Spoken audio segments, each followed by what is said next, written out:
Are you not entertained? Halloween 2018. 40 years after the 1978 classic Halloween of the same exact title. As we all know by now, this is David Gordon Green's first attempt at a Halloween movie.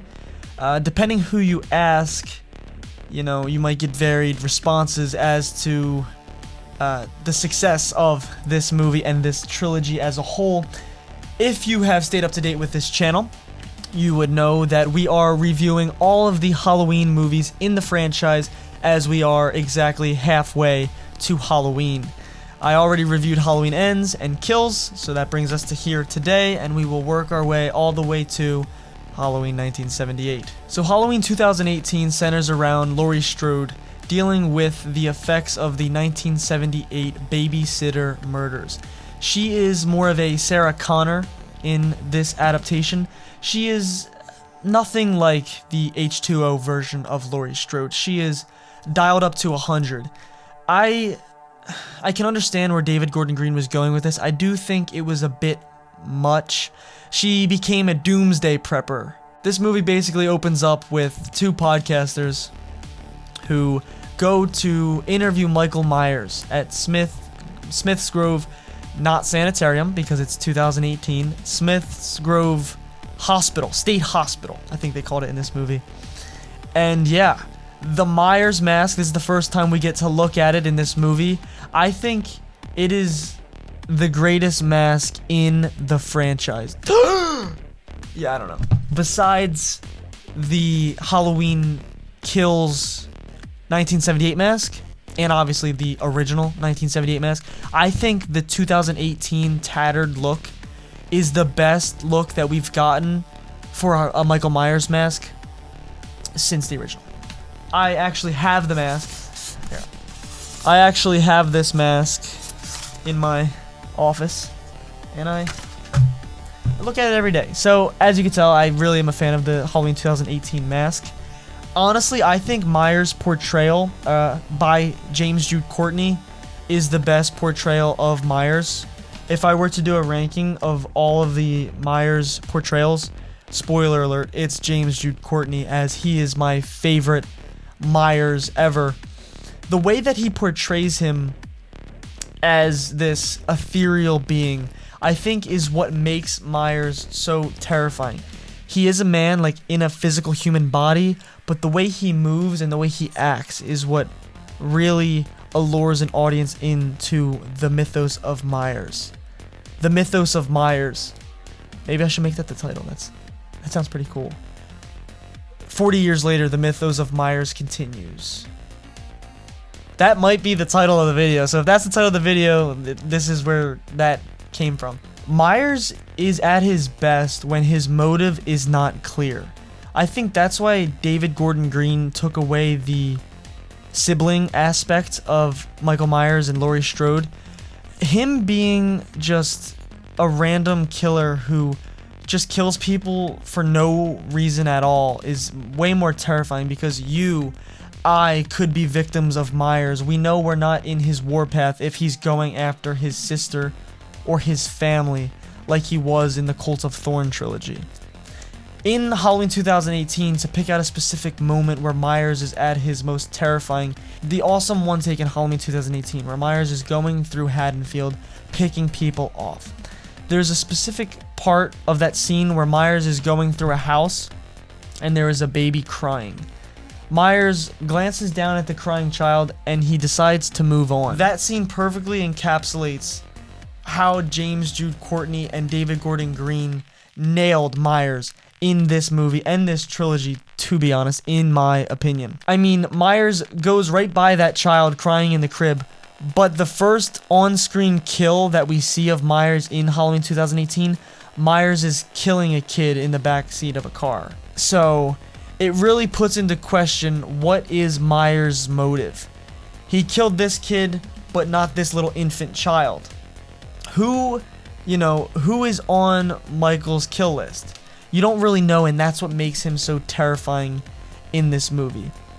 The only reason that Michael winds up at Laurie Strode's house is because of Dr. Sartain. And Dr. Sartain is, as Laurie Strode coins it in this movie, the new Loomis. Obviously, that character is going to be a little bit controversial because nobody can truly fill the shoes of Donald Pleasance. I mean, that's just obvious. And I don't think that's what they were going for with Sartain. Yet, a lot of the fan base is very divided when it comes to Sartain.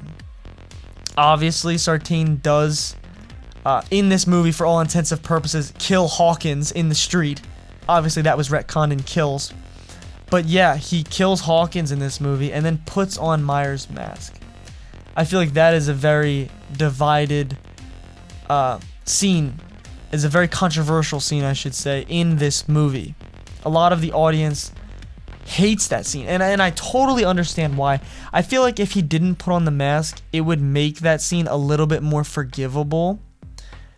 But at the same time, him putting on the mask, it does kind of rub me the wrong way, just for him to take it off and throw it on Myers' unconscious body. And not for nothing, but how did Sartain carry a lifeless Myers with one arm, because his other arm was in the sling, and then throw him in the back seat of the cop car? Logic hole there, but I digress. I think Halloween 2018 was the perfect movie, or I should say, it was the perfect time for this movie to come out. I mean, with this movie, we got basically the revitalization of the slasher genre, if I am so bold to say, which I am. After this movie, we got the rebirth of Scream, with Scream 5 and then Scream 6. We got the Chucky TV series. We have a Friday the 13th TV show coming to streaming. And it's only going up from here, probably. I mean, it's only a matter of time before Freddy rears his head again. And it's only a matter of time before we get Jason on the big screen. And it was all because of Halloween 2018. I think this movie, when we look back in another 10 or so years, we will look at this movie as the catalyst for this era of horror and slashers, to be specific. Jumping back into a more of a plot analysis to this review. I'm sorry, I'm all over the place. I don't know. I don't write a script for these things. I kind of just ramble. I don't know. Maybe I should write a script. You let me know in the comments. But jumping back into a more of a plot analysis. This movie ends with a great climax. I want to say it's one of the greatest climaxes in the franchise. Sartain gets Myers in the car, and eventually Sartain gets killed by Myers, and then Allison runs through the woods to her grandmother's house as Myers lurks on, and we get that awesome music. Not to mention, not for nothing, I know I'm jumping around again. I'll complete a thought by the time this is over, I swear. The theme, the score, everything with the music that Carpenter was able to do with his son and his nephew was amazing. This score, I think, is one of the strongest scores in the entire franchise. Let me know what you think of that in the comments. But like I was saying, this final act is one of the strongest in the franchise. Michael follows Allison to the Strode house, the Strode HQ, Fort Knox Strode, if you will. And we get this amazing chase, this amazing battle that really gives the fight in H2O and the H2O final act a run for its money. I mean, Laurie Strode is at her best here. Michael Myers is at his most vicious. The man gets his, or the evil, the shape, gets his fingers shot off, which was a decision that they definitely decided here. I mean, to have Myers missing some fingers for the rest of the trilogy was really a decision. They went and just did that in 2018. Really ballsy.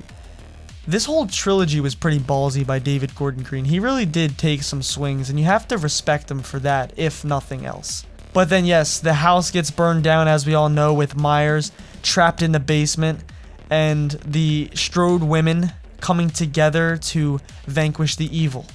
Or so we thought. This movie, guys, was the first Halloween movie that I saw in theaters, so I am a little bit biased. I have to give this movie an 8.5 out of 10. This is Maximus Tomatoes approved. I think Halloween 2018 does a great job of bringing Michael Myers into this modern day and age. He is so evil, and they do address that his kill count isn't, as big as it once was before they retconned all of the other movies in the franchise. And to today's standards, is what he did really as bad as some of the things we see today?